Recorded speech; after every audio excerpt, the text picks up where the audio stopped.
جا رہا ہے گزرتا چلا بھی جائے، شیطان ہمارے اوپر حاوی ہے۔ ایک بادشاہ کی کہانی سنا کے میں اپنی گفتگو کو ختم کرتا ہوں۔ ایک بادشاہ تھا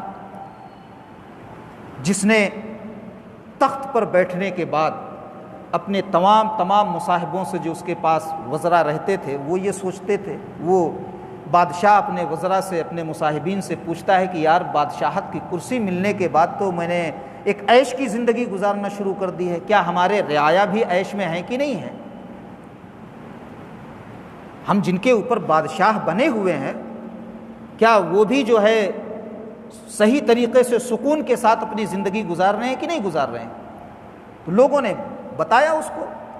بہرحال اس کے دل میں خدا کا خوف پیدا ہوا، تو اس نے کیا کیا کہ علماء کو بلایا اور ان کو اپنی دربار میں رکھنا شروع کر دیا، علماء کو، اور علماء سے یہ کہہ دیا کہ دیکھو اگر کوئی کام ہم سے ایسا ہو جو شریعت کے خلاف ہو تو مجھ کو ٹوک دینا اور روک دینا، اور میں اگر کوئی کام کروں گا تو تم علماء سے مشورہ لے کر کے ہی کروں گا تاکہ میرا کام کوئی شریعت کے خلاف نہ ہونے پائے۔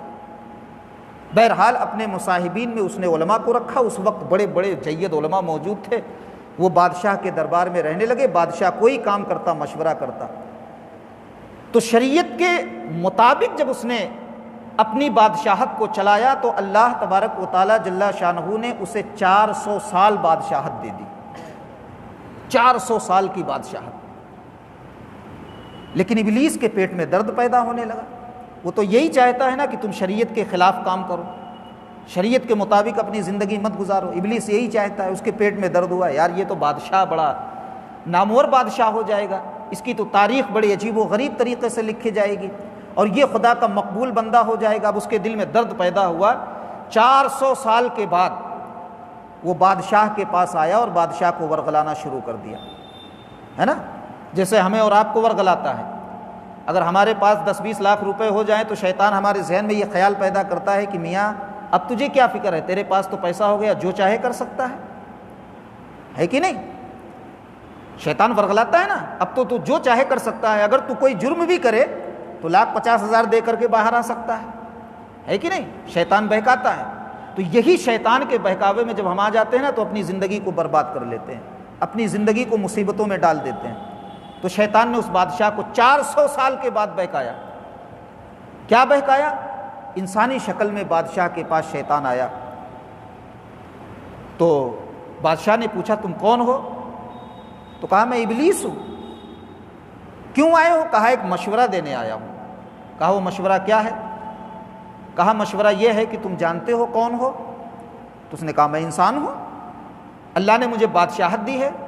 تو ابلیس نے کہا نہیں، تم انسان نہیں ہو۔ بادشاہ نے کہا میں اولاد آدم ہوں، انسان ہوں۔ ابلیس نے کہا نہیں، تم اولاد آدم نہیں ہو، تم انسان نہیں ہو۔ تمہیں اللہ نے 400 سال بادشاہت دی، تم نے اپنے سامنے دیکھا نا کہ کتنے لوگ اولاد آدم میں سے تمہارے سامنے مر کے چلے گئے۔ اگر تم بھی اولاد آدم ہوتے، انسان ہوتے، تو تم بھی مر جاتے۔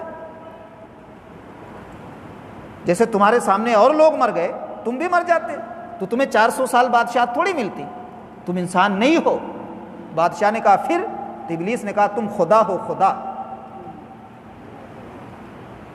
خدا کو موت نہیں ہے، انسان کو موت ہے، اولاد آدم کو۔ اگر تم بھی انسان ہوتے تو اب تک مر مرا گئے ہوتے، تم تو خدا ہو، اس لیے ابھی تک زندہ ہو 400 سال سے۔ اب یہ بات شیطان کے بہکاوے کے اس شخص کے دل میں بیٹھ گئی۔